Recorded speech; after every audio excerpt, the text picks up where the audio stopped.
جاء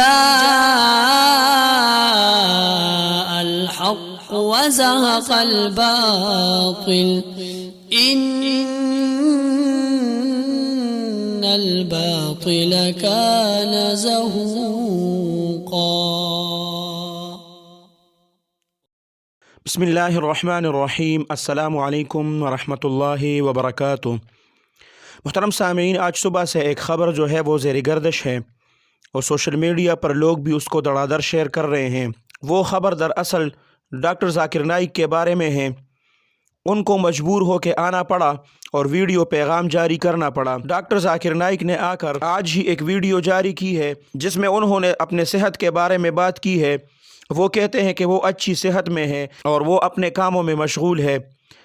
محترم سامعین، ڈاکٹر ذاکر نائک وہ ایک مشہور آدمی ہے، لیکن کئی لوگ جو ہے کسی کی شہرت کا فائدہ اٹھا کر جھوٹی خبروں کو پھیلاتے ہیں اور اپنے چینلز اور اپنے پیج چلانے کے لیے پتہ نہیں کہ ان لوگوں کو اس ویوز اور لائک سے کیا ملتا ہے کہ اس کے لیے کسی بڑے آدمی کا مرنا ضروری ہے تاکہ اس کا چینل اور پیج جو ہے وہ چل سکے.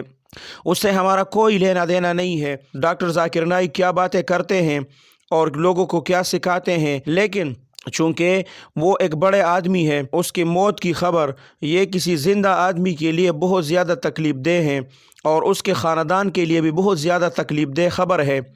اور اس کے جتنے بھی متبعین ہیں اور اس کے جتنے بھی فالورز ہیں، دراصل اس خبر کا آغاز جو ہے 9 دسمبر 2023 کو ایک جعلی خبر ایجنسی نے کیا تھا.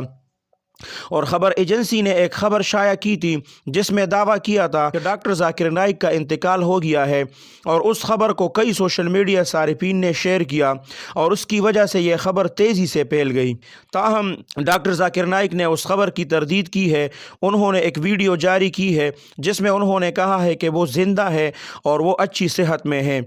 جس ساتھی کو بھی یہ پیغام پہنچا ہو اور جس کے سامنے بھی یہ خبر آ جائے تو وہ اس کی تردید کرے، کیونکہ ڈاکٹر ذاکر نائک نے اس کی خود تردید کی ہے اور ویڈیو جاری کر دی ہے کہ یہ جھوٹی خبر ہے اور اس کو ساتھی آگے نہ پھیلائے. اللہ سبحانہ و تعالی ہم اور آپ کو جھوٹ پھیلانے سے بچائیں. اللہ سبحانہ و تعالی آپ سب کو اپنے حفظ اور امان میں رکھیں، اپنے خصوصی دعاؤں میں یاد رکھیں. السلام علیکم ورحمۃ اللہ وبرکاتہ. جاء الحق وزهق الباطل إن الباطل كان زهوقا.